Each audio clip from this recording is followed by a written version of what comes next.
في مصر الدولة القديمة كانت الآلهة المعبود الرئيسي هو الإله رع. عندما انتقلت الدولة إلى طيبة أصبحوا يعبدون الإله آمون رع. مين جاء آمون رع؟ آمون كان موجود في منطقة الصحراء الجزائرية، يعني الناس اللي راحوا داوه معاهم. فالمصريين باش يفرضوا هذا المعبود تاعهم رع على هذا السكان ما قدروش، والعكس صحيح، قاموا بعملية نسج آمون رع. وهو ما حدث مع الفينيقيين الذين قدموا إلى قرطاجة اللي كانوا يعبدوا بعل في فينيقيا، أصبحوا يعبدوا بعل حمون أو بعل آمون في قرطاجة. في مكان عشتارت اللي كانت تعبد ليه أصبحوا يعبدون هنا طانيت. وطانيت أيضا كانت معبودة في مصر يسموها نيت تيحينو، يعني النيت الليبية، يعني من هذه المنطقة. una partiti دي تبقى بنت علي بابا. بنت علي بابا ازاي؟ دي نفرتيتي من مصر وعلي بابا من بغداد، يبقى ابوها منين بقى؟ اي انا اقول لك منين. يبقى ابوها بالمراسله. بالمراسله. يعني ابوها بس مش شقيقه. هل يعلم الجزائريون باللي عندهم زوج من انبياء الله مدفونين في بلادهم؟ انت تعرفي باللي عندنا زوج انبياء؟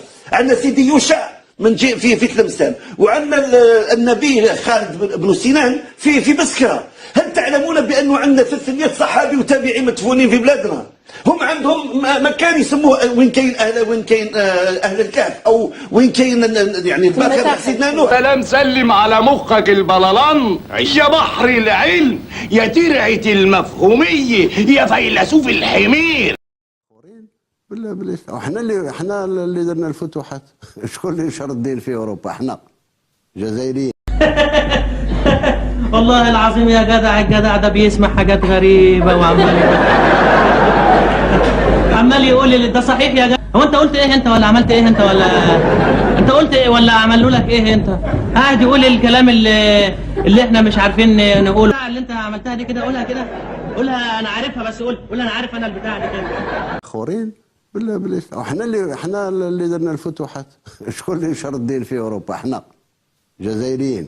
يخرب عقلك ده انت مسخره. مشاركة الجيش الجزائري في حرب أكتوبر 1973. كيف كانت مشاركة الجيش الجزائري في هذه الحرب؟ كيف استطاع الجنود الجزائريين التسلل إلى فلسطين المحتلة؟ كيف سجل الجيش الجزائري الفارق واستطاع محو نكبة 67؟ ما هي الخطة أو الاستراتيجية اللتين اتبعهما الجيش الجزائري أثناء هذه الحرب؟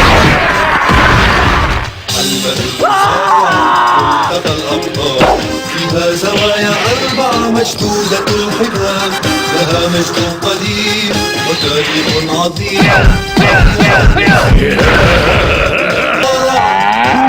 ليست للأشرار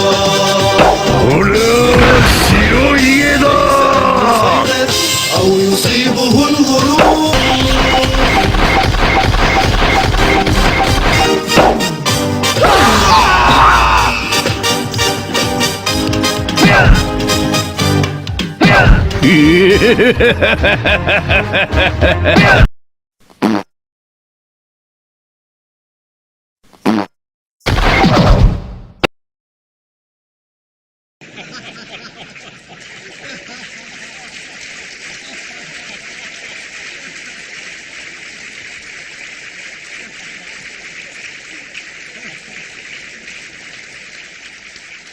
الجزائر في الأصل أختي ليلى عندما نرجع إلى بعض الإشارات التاريخية القوية جدا التي تبين بأن القدس الشريف حارة المغاربة أغلبها حارة جزائرية، وهي تلك الهدية التي منحها صلاح الدين الأيوبي لسيدي أبي مدين الغوث نتيجة مشاركة الجزائريين في الجهاد في سبيل الله.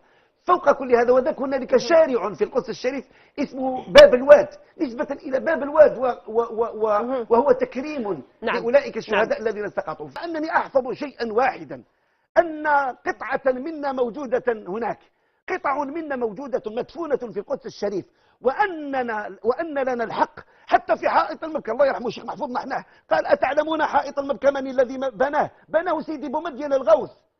سيدي بومدين هو الذي بنى ذلك الحائط فأخذه الصهاينة. نطالب بحائطنا، نطالب بوقف سيدي بومدين الغوث أختي ليلى 18,000 قطار في قرية عين كارم، وقف لسيدي أبي مدين الغوث، وقف جزائري.